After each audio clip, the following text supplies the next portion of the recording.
आज 16 अप्रैल 2026 से दिन है थर्सडे का। मैं आज बात करने वाला हूँ सूरज स्टेट डेवलपर के बारे में। इसलिए बात करने वाला हूँ क्योंकि कंपनी ने एक्सचेंज को बताया कि कंपनी ने एक रीडेवलपमेंट प्रोजेक्ट लिया है जिसका जो कॉस्ट है वो 100 करोड़ का है।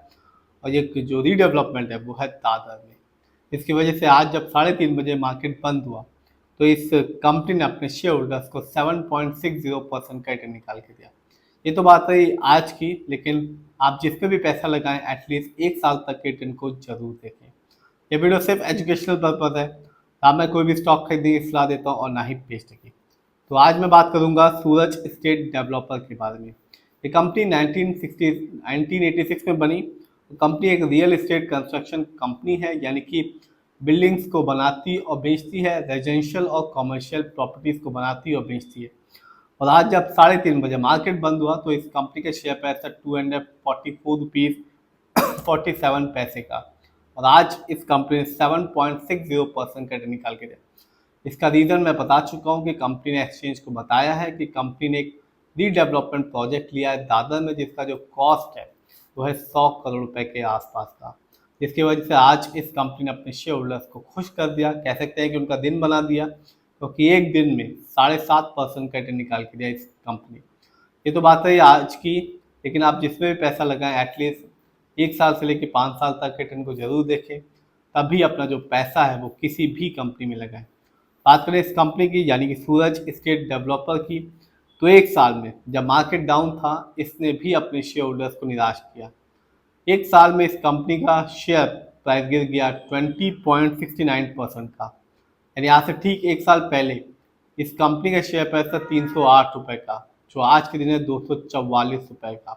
तो जिससे भी 1 साल पहले इस कंपनी में पैसा लगाया होगा उनको निराशा साफ देखने को मिली होगी, क्योंकि 308 रुपये का शेयर प्राइस था, आज के दिन 244 रुपये का। और इससे भी सोचा होगा कि 1 साल पहले इस कंपनी में पैसा लगाता हूँ, कंपनी का अच्छा रिटर्न देगी और बेच के निकल जाऊंगा, तो ऐसा बिल्कुल भी नहीं हुआ। तो रिटर्न के मामले में तो कंपनी ने स्पेशली 1 साल में अपने शेयर होल्डर्स को निराश किया। बात करें इस कंपनी के स्टॉक के परफॉर्मेंस की, तो 1 साल में इस कंपनी का जो हाईएस्ट शेयर प्राइस गया वो था 398 रुपीज़ का, जबकि 1 साल में इस कंपनी का लोएस्ट शेयर प्राइस आया 171 रुपीज़ का। लेटेस्ट अपडेट मैं बता चुका हूँ कि कंपनी ने एक रीडेवलपमेंट प्रोजेक्ट लिया है जिसका जो कॉस्ट है वो है 100 करोड़ का। और ये जो रीडेवलपमेंट प्रोजेक्ट है वो है दादर में। ये तो बात रही न्यूज़ की। जानते हैं इस कंपनी के फंडामेंटल्स को। तो जो कंपनी का मार्केट कैप है वो है 1087 करोड़ का। ये कंपनी स्मॉल कैप की है क्योंकि मार्केट कैप 5000 करोड़ के नीचे का है। पीवी रेशियो 1.13 है। शेयर मार्केट में एक अच्छा पीवी रेशियो कहलाता है 1 या तो बिलो 3। इंडस्ट्री पी 32.32 है, अच्छा खासा है, क्योंकि शेयर मार्केट में एक अच्छा इंडस्ट्री पी होता है 20 से लेकर 25 के बीच में। ये बताता है कि जो कंपनी के स्टॉक है मार्केट में कैसा परफॉर्म कर रहा है। क्या वो बहुत ज़्यादा महंगा तो नहीं हो गया, क्या वो बहुत ज़्यादा सस्ता तो नहीं हो गया शेयर मार्केट में। डेप्ट टू इक्विटी है 0.57। आप भी देख सकते हैं इस कंपनी पर लोन कर्ज ना के बराबर है। आरओई, इस कंपनी का आरओई है 9.68% का, ना तो बहुत कम है ना ही बहुत ज़्यादा है, क्योंकि शेयर मार्केट में एक अच्छा आरओई कहलाता है 15% से लेकर 20% के बीच में। आरओई बहुत इंपॉर्टेंट चीज़ होता है, और जब भी आप किसी कंपनी के फंडामेंटल्स को देखें तो आरओई जरूर देखें, क्योंकि बताता है कि कंपनी कैसे शेयर होल्डर्स के पैसे को इस्तेमाल कर रही है। सही से करती है तो जिन्होंने भी इस कंपनी में पैसा लगा रखा है उन्हें आगे चल के फ्यूचर में एक अच्छा रिटर्न देखने को मिलता है। यदि कंपनी सही से यानी कि सही प्रोजेक्ट में पैसा नहीं लगा पाती तो जो रिटर्न पाने की जो पॉसिबिलिटीज होती है वो कम हो जाती है। जानते हैं इस कंपनी के फाइनेंशियल कंडीशन को।